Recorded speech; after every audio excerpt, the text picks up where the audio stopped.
Hoy, en Historias del Alma, el apoyo psicológico al final de la vida, con Alonso García de la Puente.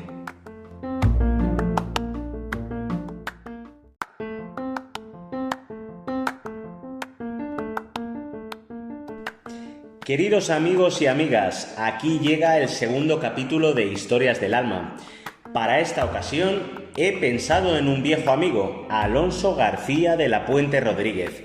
Pedazo de apellido casi de noble para este natural de Mérida, genuino como pocos y grandísimo comunicador, como vais a poder denotar. Alonso es desde hace 10 años psicólogo de cuidados paliativos en la Fundación Hospital Laguna, en Madrid, centro donde coincidimos durante mi etapa en el departamento de formación. Unos años en los que pude percatarme de su agudeza, ingenio, creatividad, humor y simpatía. Y por supuesto, de su enorme profesionalidad. Cualidades todas ellas muy necesarias para desempeñar esta impresionante labor que es la de acompañar emocional y psicológicamente a las personas en el final de la vida. Alonso nos va a contar sobre su desempeño como psicólogo, cómo fue su trayectoria y si llegó aquí por vocación. Hablaremos de la dignidad al final de la vida, de la eutanasia, del amor y del sufrimiento. Nos enfrentaremos a un temazo que no podíamos pasar por alto, el de su reconversión a la fe, tras haberse alejado e incluso, como él dice, enfadado con Dios durante muchos años. De verdad que ha sido una conversación maravillosa, llena de matices que me ha sabido a poco. Siento de verdad que cada respuesta podía haberse estirado y repreguntado. Incluso las ganas de debatir no han faltado. Pero he sido fiel a mi guión para tratar de encarar todo lo que tenía en la cabeza y dejar el protagonismo a Alonso, ya que esa es, como sabéis, la premisa que tiene este podcast. Aún así, nos hemos ido a 1 hora y media de entrevista, razón por la cual he decidido hacer caso a algunas voces críticas y dividir el episodio en 2 segmentos para que lo podáis digerir mejor. Os dejo ya con la primera parte de esta entrevista a Alonso. Espero que la disfrutéis.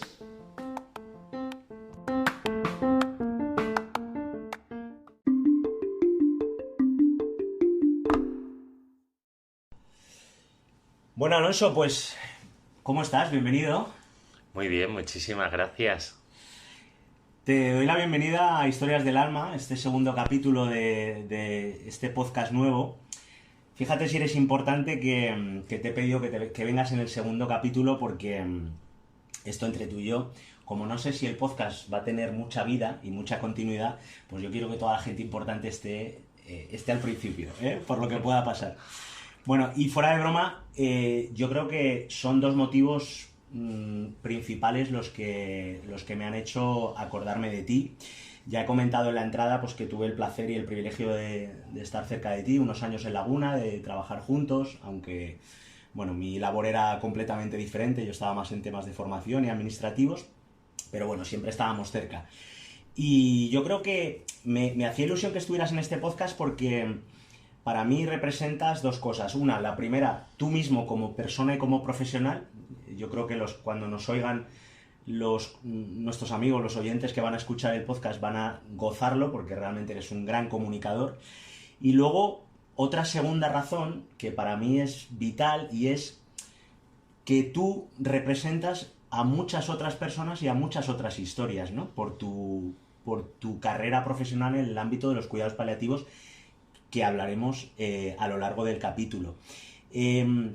Y ahí va un poco mi primera pregunta. Quizás es lo más bonito de tu profesión, Alonso, lo de ayudar a los demás, la vocación de ayuda. Bueno, es una de las partes bonitas. O sea, yo creo que el trabajo en paliativos, o en general ya no en paliativos, o sea, yo creo que cuando uno se dedica a los otros, tiene muchas partes bonitas.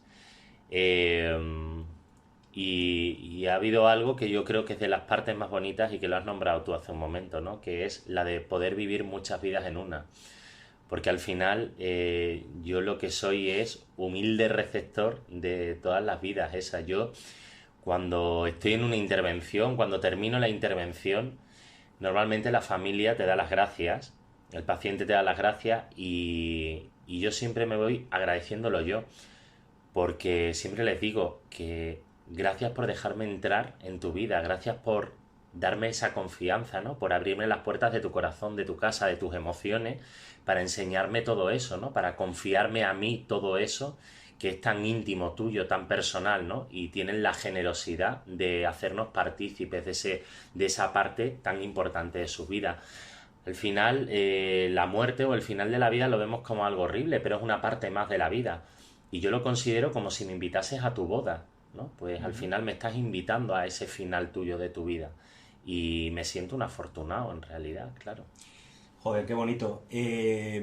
Bueno, vamos a tener ocasión de hablar en este ratito de todo esto que te podrás imaginar que bueno, a mí me conmueve y me interesa mucho, pero también tú eres protagonista en este capítulo como persona, ¿no? No solo como profesional. Y quiero que me hables un poco de ese Alonso niño que nació en Mérida y, bueno, pues cómo fue ese comienzo de vida tuyo. Pues bueno, yo nazco en Mérida, que eso marca, donde naces marca, ¿no? Y Mérida es una ciudad pequeña o un pueblo grande, bueno, es la capital, así que es ciudad pequeña. Y, y una ciudad marcada por su historia. Y, y yo nazco muy marcado también por la historia, nazco bueno, en una familia católica, veis mi apellido, ¿no? Pues un apellido compuesto, un apellido de una familia conocida en Mérida, por parte de mi padre, por parte de mi madre también, porque mi abuela materna le decían, bueno, Toni la de Banesto, era la mujer que trabajaba en Banesto, ¿no? La que trabajaba en un banco, la mujer que conducía, decía la gente, ¿no? Porque tenía el carnet de coche. Y Una pionera, tu abuela, ¿no? sí, sí, sí. Y de una familia además muy matriarcal y gente muy inteligente, ¿no? Entonces eran conocidos por una parte y por otra mi familia era conocida. Entonces yo no paso desapercibido en Mérida, ¿no? Sino que ya las miradas antes de nacer están dirigidas hacia mí, ¿no? Y he hecho tantas así encima que, bueno, mi abuela fue la primera supernumeraria, de las primeras supernumerarias de Mérida. Ajá. Y entonces era también, además de la mujer que conduce, la mujer del banco, era la mujer del Opus Dei, ¿no? La mujer del Opus, de esos del Opus, ¿no? Una gente como rara, ¿no? Que la gente no conocía, ¿no? Y entonces estaban muy mirados. Y bueno, pues mi madre se queda embarazada de mí con 17 años. Uh-huh. En un pueblo y además se queda embarazada del García de la Puente, ¿no? De la otra familia conocida, ¿no? Entonces, bueno, pues todo el mundo hablaba de eso y se tuvieron que enfrentar. Yo no, pero ellos sí se tuvieron que enfrentar a esas miradas, ¿no? Y a esos cuchicheos en un pueblo y no sería fácil. De hecho, bueno, pues a mi madre, sus amigas, le proponen irse a Londres, porque en esa época, en el 84 que yo nazco, 83, está embarazada mi madre, era ilegal todavía el aborto. Uh-huh. Y le proponen irse a Londres, darle dinero y para que se vayan a Londres a abortar. Y mi madre no se lo pensó un solo instante, dijo que no, que ya no se iba a ir a ningún sitio a abortar, ¿no? Ella siempre me ha dicho que yo soy un hijo no buscado pero muy deseado, ¿no? Que tuvo muy claro desde el principio que ella quería tenerme, que aquello era de Dios, ¿no? Que te ibas para adelante, sí, sí. Que Dios quería que yo naciese, pues ella no iba a decir que no a sus planes, ¿no? Y ahí nazco, pues de hecho yo hasta que tuve 3 años mis padres no se casaron, yo fui a la boda de mis padres. Esto es una complicación luego contarlo en el colegio porque nadie me creía, ¿no? Y tenía una madre joven que me decían que si era mi hermana. Entonces, bueno, yo nazco en ese contexto, ¿no? Y en un contexto de una familia muy buena, con valores cristianos, unos abuelos que acogen a su hija en casa y que crían a su nieto sin ninguna complicación ni ninguna cosa extraña. Y con unos valores, como digo, cristianos, valores de cariño, de respeto hacia cualquier situación, cualquier persona, cualquier idea. Y en casa de mi abuela vivían mi abuela y mi abuelo. Mi tía la mayor se había divorciado porque con 20 años se había divorciado con 2 hijos, porque su marido le pegaba unas palizas tremendas, y vivía ella y sus 2 hijos, mi tía, con la que me llevo 7 años, mi tío, y mi madre con un niño chico. Todos esos vivíamos allí en casa de mis abuelos. Y mi abuelo trabajaba y mi abuela trabajaba. Una época mi abuelo también se quedó en paro, ¿no? Bueno, pues una circunstancia familiar. Yo si tengo algún recuerdo de esa época es la felicidad en la que vivía. O sea, nunca se vivía un mal rollo, nunca se escuchaba una voz, nunca se veía una mala cara, ¿no? Lo que sí había siempre era un momento para mis abuelos por la noche, que era el momento en el que ellos se iban al salón, encendían una lucecita pequeña y yo como niño curioso pues me acercaba a ver qué era aquello, ¿no? Y ellos se sentaban y era algo íntimo de los dos, que era rezar el rosario, ¿no? Ese ora pro nobis, ora pro nobis, ora pro nobis, lo rezaban en latín, además, aquello sonaba como extraño, ¿no? Me producía mucha curiosidad. Y yo a veces compartía ese momento con ellos, me gustaba meterme allí con ellos y escucharles en esa letanía de rezos, ¿no? Y eso es lo que creo que siempre mantuvo a la familia y mantiene a la familia, ¿no? Como la ha mantenido, ¿no? Ese rezo de mis abuelos. Tú heredas, yo creo que un sentimiento de pertenencia y de identidad familiar muy fuerte, ¿no? Seguramente que ha tenido que ver con, pues un poco también con tu vocación después, ¿no?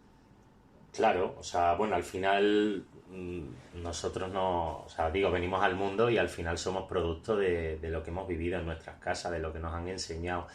La educación parece a los padres nos resulta siempre como que va a saco roto, ¿no? Y hacemos muchas cosas y nuestros hijos de pronto llegan a la adolescencia, es como que se separan y no quieren nada, ¿no? Hasta que luego crecen un poco más y descubre esa frase que tú cuando eres padre dices, soy igual que mi padre, ¿no? Porque, ya te acordarás, ¿no? Claro, porque al final repites los patrones que has visto en casa. Sí. Y mis patrones, que además es una palabra muy bonita para la iglesia, un patrón, ¿no? Pues mis patrones, en este caso de comportamiento, eran de los que me crié, eran mis abuelos, eran los que me enseñaron cómo debía enfrentarme al mundo. Y siempre con generosidad, con entrega y con respeto. Mis abuelos jamás en la vida nos han dicho, no han obligado a sus hijos a ir a misa o a creer ni siquiera en Dios. No han dicho cómo se debe pensar, cómo se debe de ser o qué se debe hacer. Y por casa de mis abuelos han pasado todo tipo de personas, o sea, a cada cual más singular. O sea, yo recuerdo siempre el mejor amigo de mi tía, ¿no? Que Dudu, que es un artista súper extravagante en su manera de vestir, homosexual, y ha estado ¿no? Sí, y ha estado toda la vida en casa, ¿no? En casa de mis abuelos. Y tus abuelos lo acogían con respeto, cariño, sin problemas. Claro, o sea, es que ni siquiera se planteaban qué bueno soy, que respeto a esta persona, no, es que no se preguntaban quién era esa persona. Mi casa ha sido, bueno, mi casa, la de mis abuelos, ha sido la casa de todos, ¿no? O sea, allí entraban y nadie preguntaba ni quién eres ni de dónde vienes, simplemente tenemos un plato para ti, una cama y lo que necesites. Unas navidades, si estás solo, allí venía la gente, ¿no? O sea, la casa de mis abuelos siempre ha sido la casa de todos, y han tenido corazón para acoger a cualquiera, ¿no? Sin plantearse nada más. Y ese es el legado que me han dejado a mí, esa es la manera en la que luego yo he aprendido a enfrentarme al mundo, ¿no? Que tiene mucho que ver con el trabajo que hago. Con el trabajo que haces. Oye, Alonso, un salto temporal importante, pero bueno, yo creo que muy vinculante a todo lo que vamos a hablar. ¿Por qué estudias psicología? ¿Tenías una vocación clara o te pasó como a mí con pedagogía, que era la opción menos mala? Pues estudié psicología porque me dieron para estudiar veterinaria en Lugo, y en Lugo yo vi que llovían al año 320 días de 365 y dije, yo a Lugo no me voy a estudiar.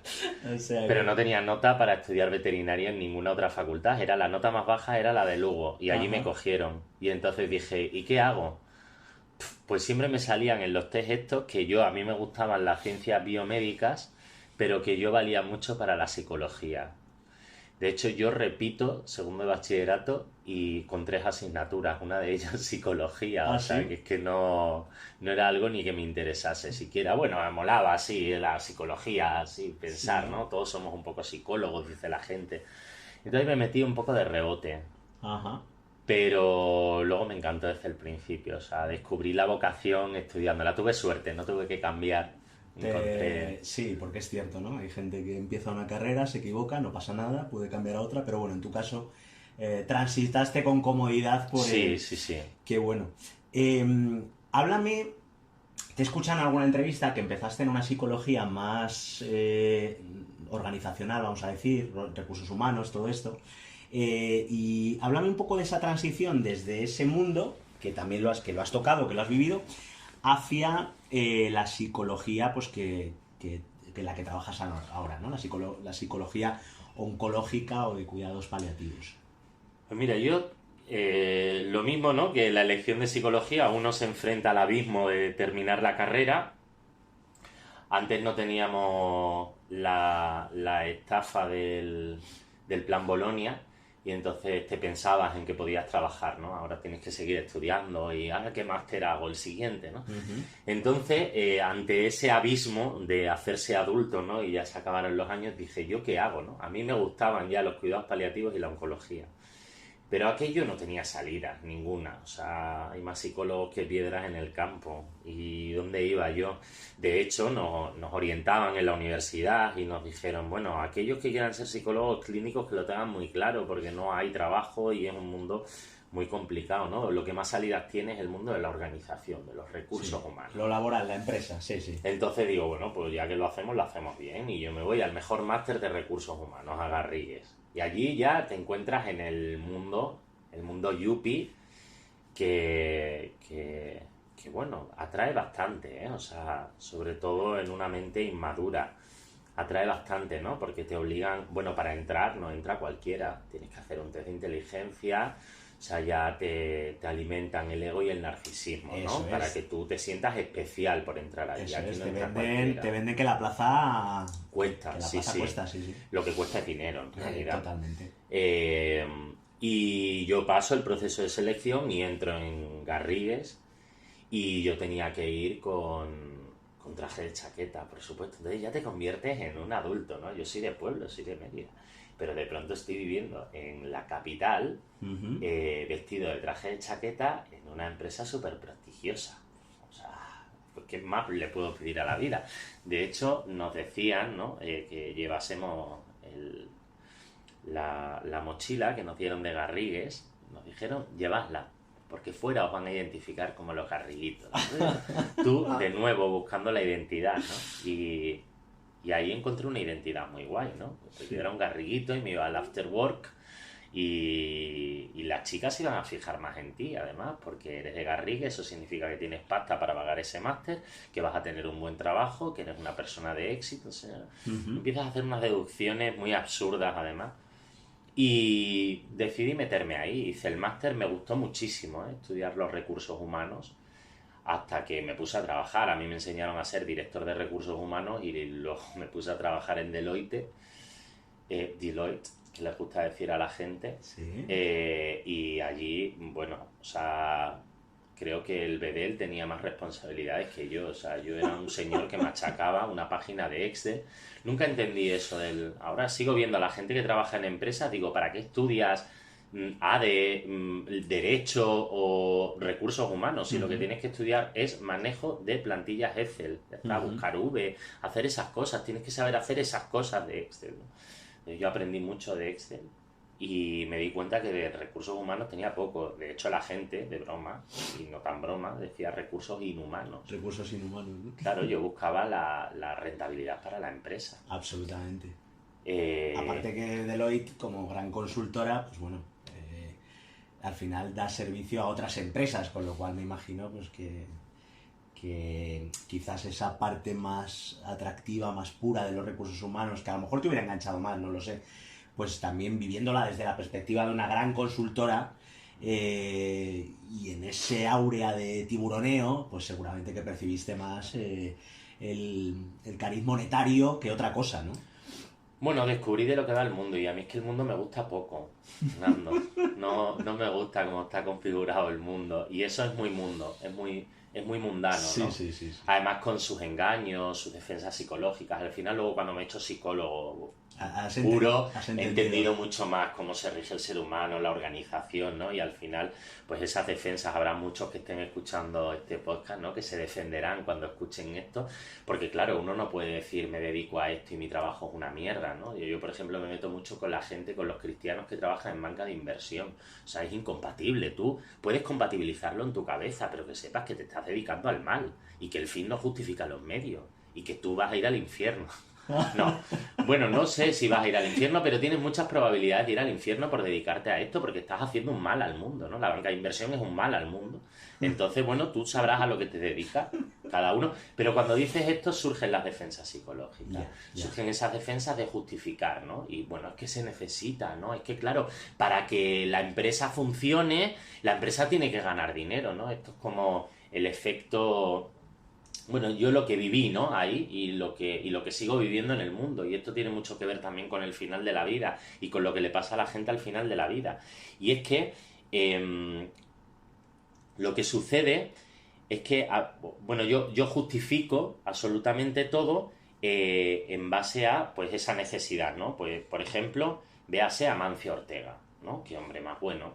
Qué hombre que dona millones. Parece yo ahora que estoy haciendo un discurso podemita de cómo han hecho, no, que no done. No, no se trata de no donar máquinas, pero ¿por qué Amancio Ortega es el hombre más multimillonario del mundo? Porque abusa de sus empleados, obviamente. O sea, no hay otra opción. O sea, si tú amasas mucho dinero, es porque no estás repartiendo tu riqueza. Ah, no, ahora me das 10 millones de euros. Bueno, como si me das 1.000 millones de euros. O sea, Dios, que te sobran los millones. No tienes vidas, ni tú ni los tuyos, para gastar tantos millones. Entonces luego puedes justificarte siendo muy bueno, dedicando mucho. Bueno, sigue siendo malo porque te estás quedando tú con la riqueza de otros. Bueno, pues eso es de lo que yo me doy cuenta, ¿no? Que eso es un lugar, pues eso, de lucha, de a ver quién llega más. Ahora soy junior, luego senior, luego quiero llegar a socio. Para eso solo puede quedar uno, como los Juegos del Hambre. Sí. Que además le estoy entregando la vida a un señor que ni conozco ni probablemente vea de cara a cara nunca en mi vida. Yo me veía los sábados en el metro trabajando por 650 euros y trabajando en el metro mientras iba a mi casa a 200 horas porque no tenía para pagar un piso cerca de la Torre Picasso. Entonces y yo decía, ¿y por quién estoy dejándome la vida? ¿No? Entonces todo empieza a colapsar en mi cerebro y nada tiene sentido, nada guarda una lógica. ¿Sientes que esa etapa tiene sentido precisamente por el aprendizaje? O sea, ¿te arrepientes o le encontraste un sentido? No me arrepiento. No me arrepiento porque, sobre todo, no me arrepiento porque todo fue aprendizaje y de aquello aprendí también muchísimo. O sea, digo, de cómo manejar personas también, o sea, porque está la parte mala y la parte buena de cómo manejar personas, de cómo funciona la empresa y de qué es lo que, sobre todo, el mayor aprendizaje es qué es lo que quería yo. Yo llego un día que dije, si yo no hago algo que me apasione, yo no voy a brillar nunca, jamás. Eso es. Y yo necesito brillar, ¿no? En la vida todos necesitamos brillar. No brillar de conseguir premios, sino brillar de tu sentir que te despliegas, ¿no? Que aportas luz al mundo, ¿no? Que tu vida tiene un sentido en lo que tú estás aportando al mundo, que tu existencia no pasa así sin más, sino que has hecho algo para crear un mundo un poco mejor, ¿no? Para construir el reino al final, que ese es nuestro objetivo, aunque yo ahí todavía no era creyente, entonces, pero sí tenía la sensación, porque la verdad estaba en mí, claro, ya la había puesto Dios, la verdad. Entonces yo sentía eso y dije, pues esto lo tengo que dejar. Le dije a mis padres, pues voy a dejar esto. Y me dijeron, ¿Que me gastas esta pasta en un máster, que tú has conseguido trabajo, que vas a dejar un trabajo? Pues sí. Que estás en Deloitte, macho. Sí. Y lo dejé. Y bueno, lo dejé y no fue tan fácil como decir lo dejo. O sea que yo, bueno, fue dejar el trabajo, irme con una pareja que yo tenía a vivir, romperse la pareja, mis padres divorciarse. O sea, fue una época en la que todo lo que yo había construido, en no muchos años, tenía 24, pero esas edades te parece que... Sí, que llevas mucho camino ya. Sí. Y entonces todo se cayó, todo se fue destruyendo como un castillo de naipes, todo se fue destruyendo y caí en la depresión más absoluta. también qué aprendizaje más bonito, ¿no? Porque luego esto lo he descubierto aquí en paliativo, porque Ajá. qué castillo estaba construyendo, sobre qué estaba yo construyendo mi felicidad y el sentido de mi vida. Claro, lo estaba construyendo en eso, en el trabajo, en llegar a ser senior, junior, socio, Sí, sí. y estaba construyendo mi vida en torno a eso, y claro. ¿Y cómo aparece la psicología oncológica de cuidados paliativos? ¿Cómo aparece este nuevo trabajo? Pues bueno, apareció en la carrera en realidad, porque yo ya quería hacer esto en la carrera, pero como no tenía salida, pues yo de hecho me matriculé en el máster, me dijeron que sí, y yo denegué la plaza en el máster de psicología y me fui a estudiar a Garrigues. Entonces yo, después de ese infierno así y tal, retomo esta idea original y digo, bueno, pues yo dije que quería brillar en lo que me apasionaba y a mí me apasionó esto. ¿Y cómo llegué a eso? Pues llegué a través de un poema que se llama Ars Moriendi, de Manuel Machado. Y a través de ese poema descubrí el arte del buen morir. Era un arte que existía en la época medieval, en la época de los romanos. Existía el que acompañaba a morir. Y empecé a investigar sobre esto y me di cuenta que existía una figura, la del psicooncólogo y la del psicólogo en cuidados paliativos, que era un psicólogo que acompañaba a la gente no loca, por así decirlo, en Roman Paladí, no locos, sino personas que sin tener ninguna psicopatología se estaban enfrentando a una situación terrible en su vida, que es la de la enfermedad mortal, como puede ser el cáncer. O incluso al final de su vida. Y dije, yo quiero esto, o sea, a mí me gusta esto, yo quiero estar ahí, ¿no? También porque yo en mi vida he sufrido mucho. Y esto hay una frase de Robbie Williams que a mí me encantó, no el cantante, sino el actor. Actor. ¿Robin o Robbie? Creo que el cantante es Robbie y el actor es Robin. Robin. Pues Robin Williams acabó suicidándose. Y él decía que era una persona muy compasiva, estaba metido en muchas cosas, ¿no? Para ayudar a los otros. Y decía que solo las personas que verdaderamente habían sufrido estaban dispuestos a ayudar a otros. Porque lo que buscaban era, como yo he sentido todo esto, no quiero que nadie sienta esto, porque sé lo horrible que es. Y yo también reconozco bastante de eso en mi vida, ¿no? Como yo he sentido que es realmente el sufrimiento en mi vida. Pues no quiero que la gente sienta ese sufrimiento. Al final es una intolerancia al sufrimiento lo que tenemos las personas que nos dedicamos a esto, a los sanitarios, al dolor, ¿no? Al sufrimiento. Somos personas que toleramos por debajo de la media, parece lo contrario. Me sorprende mucho esa afirmación y es increíble, sí, sí. O sea, está demostrado que los sanitarios o las personas... No, podríamos hacer que salga una tesis doctoral de aquí, pero estoy seguro de que es así. Estoy seguro de que es así. Tú lo percibes, ¿no? Sí, claro. Y además tiene mucho sentido. Como no tolero el sufrimiento, intento acabar con él, ¿no? Y entonces intento curar a la gente, claro, intento ayudar, pero en realidad es porque no lo tolero. Claro. Es como los bomberos no les gusta que las cosas se quemen, ¿no? Y por eso van a apagar el fuego. Ahí hay algo, ¿no? de inconsciente que te está haciendo llevar ese movimiento, ¿no? Qué bueno. Oye, ahí que llegamos a una parte que para mí es el temazo, que te he pedido, te he comentado antes así de manera prudente si lo podíamos abordar, pero bueno, ya me has dicho que no tienes ningún problema, además te he escuchado en alguna otra entrevista.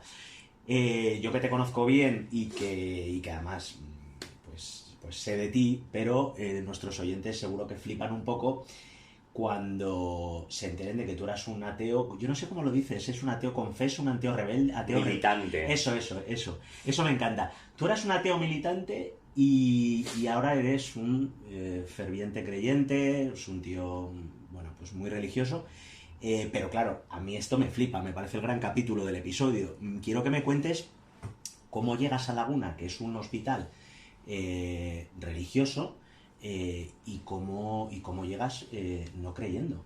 ¿Cómo te enfrentas a eso? Pues... Bueno, yo dejo de creer. Yo era creyente, pero dejo de creer. Era creyente porque fui a un colegio de monjas. Y eso me ayudó a dejar de creer. El estar con monjas nos ha pasado a muchos en los colegios. gente de una sí. generación Te pues que desencadenas. se metían a monjas en muchas ocasiones porque no tenían otra cosa en sus vidas, que realmente no sintieron una vocación, pero estamos hablando de otra generación, de gente mayor, de una España que igual era la única salida, ¿no? Y de otras situaciones complejas dentro Absolutamente, absolutamente. de la vida de las personas que hacían que acabasen ahí, ¿no? Y entonces, ante esa falta de vocación por la enseñanza, por Dios y por todo, pues contagiaban y acabamos todos espantados de la iglesia. Entonces yo me separo de Dios. Y digo que era ateo militante porque yo defendía el ateísmo, o sea, no me quedaba ahí impávido ante... No, yo defendía, ¿no? Yo, por ejemplo, mi madre, de hecho, me lo recuerda ahora mucho, ¿no? Me decía, ¿quién te ha visto y quién te ve, Baldomero? Y porque yo le decía, mamá, qué disgusto te vas a llevar. Digo, yo es que estoy esperando el día que te mueras y te des cuenta que Dios son los padres, ¿no? Que no existe Dios, igual que los reyes ni el ratoncito Pérez, que Dios no existe. Y a mi hermano pequeño, con el que me llevo 12 años, pues yo hacía concursos de blasfemias con él, y a ver quién decía la blasfemia más bestia, ¿no? Y la barbaridad más gorda.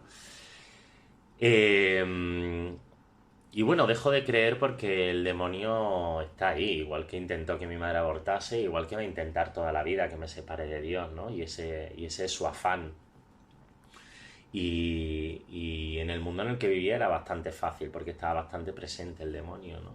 En esa separación. Y yo dejo de creer, sobre todo en bachillerato, ¿no? Esa época de la adolescencia en la que ya no mola ser creyente. Yo sí me confirmé, llegué a confirmarme y todo, y tenía profundas creencias. Pero finalmente me separo y tengo un conato de acercamiento, de acercarme, pero me encontré con un sacerdote malo, con alguien verdaderamente horrible que hizo que yo dijese adiós, adiós. Adiós, adiós.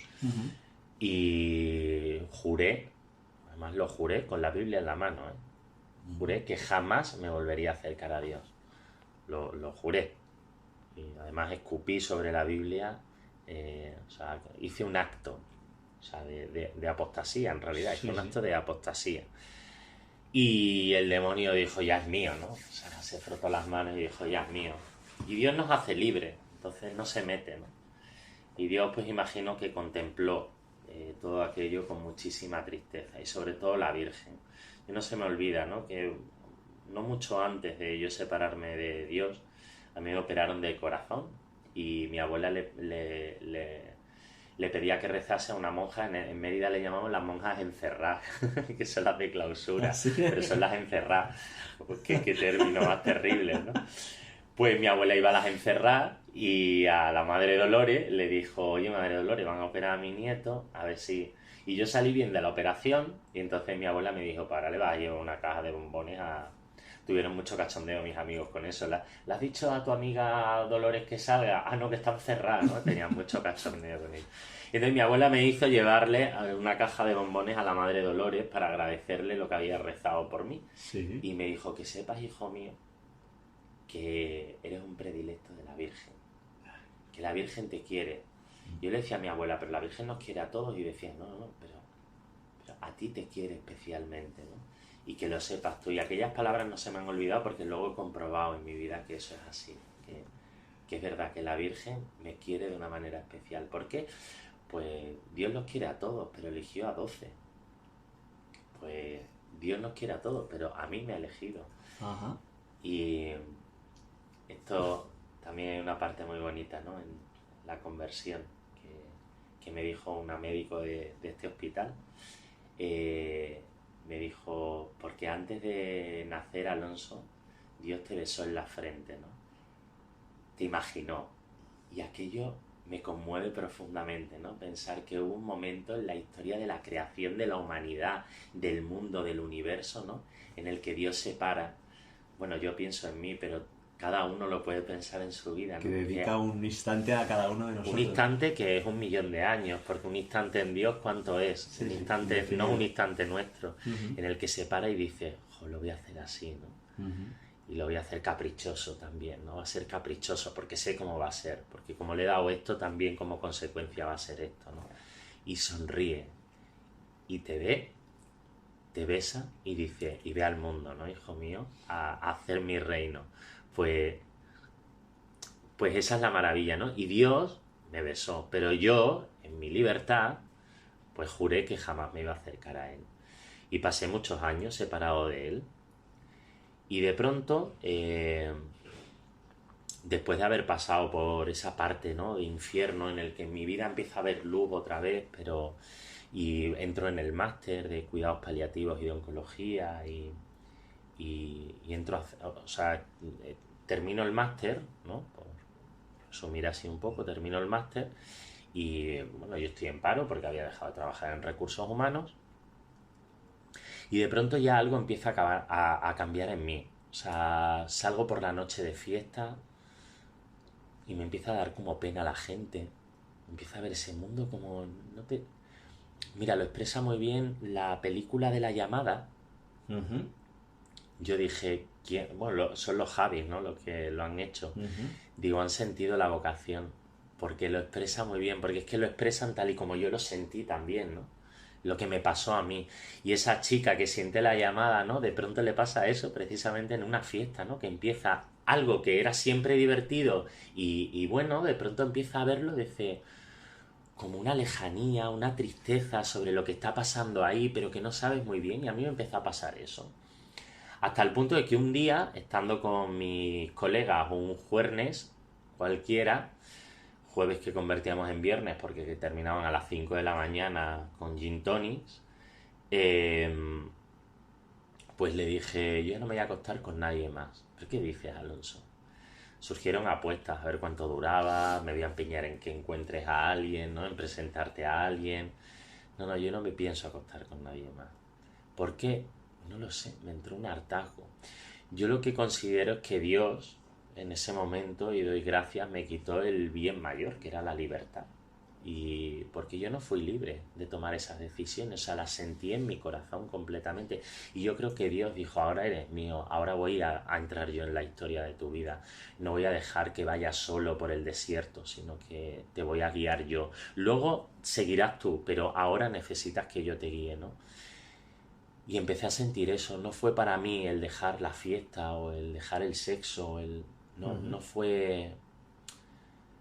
No me costó, no fue algo agresivo para mí, sino que era algo que nacía de pronto y sin saber. Y de pronto, pues, un día yo vivía en Pozuelo, había una iglesia allí, bueno, me llama una amiga y me dice, oye, Alonso, se ha quedado una plaza libre en Laguna porque han despedido a una psicóloga tal y se queda... Yo llamo y me dicen, no, ya hemos recibido 190.000 currículos, no aceptamos ninguno más, ¿no? Y yo digo, por favor, el mío, ¿qué más te da 190.000? Uno, por favor. Y me dicen, bueno, envíalo, pero no te prometo ni que te hagamos la entrevista, porque tenemos muchos currículos, ¿no? Ya. Y yo digo, vale, pues ya está. Y paso por delante de una iglesia y me encuentro una estampita en la puerta de la iglesia, pero yo no entraba a las iglesias ni nada, no era creyente, pero me encuentro una estampita de don Álvaro del Portillo. Mira. Del beato Álvaro del Portillo. Uh-huh. Y yo había visto que este hospital había sido promovido por personas del Opus Dei. Y yo en segundo de bachillerato, el inglés, que es una de las 3 asignaturas estas que me quedó, una fue psicología, la otra fue inglés y la otra literatura, como verás, las letras a mí me encantaban. Y entonces yo el inglés, que nunca he sabido y sigo sin saber, de pronto pues me presento al examen que era tipo test y lo aprobé diciendo don Álvaro del Portillo no te engaña, la B, la C, y así rellené un examen y saqué un 8. Entonces me acordé de aquella anécdota y dije, joder, pues le voy a pedir al don Álvaro del Portillo que en mi casa le quieren siempre mucho, es como otro abuelo más, que yo aprobé inglés y además este hospital que es del Opus, digo, pues tendrá mano, ¿no? Bueno, como gracia, ¿no? Más que como otra cosa. Y cogí la estampita y me la guardé. Ajá. Y la recé, Dios Padre misericordioso que concedió a Álvaro, bueno, pues la leí, Padre Nuestro, Ave María, Gloria, la guardé y ya está. Pues de pronto me llamaron para hacer la entrevista, hice 1, 2, bueno, fueron un montonazo de entrevistas. Y me llaman un 11 del 12 del 13, bueno, me llamaron 2 días antes. Uh-huh. Y Y me dijeron, oye Alonso, el 11 empiezas a trabajar, el 11 de diciembre empiezas a trabajar. Y yo no me lo podía creer.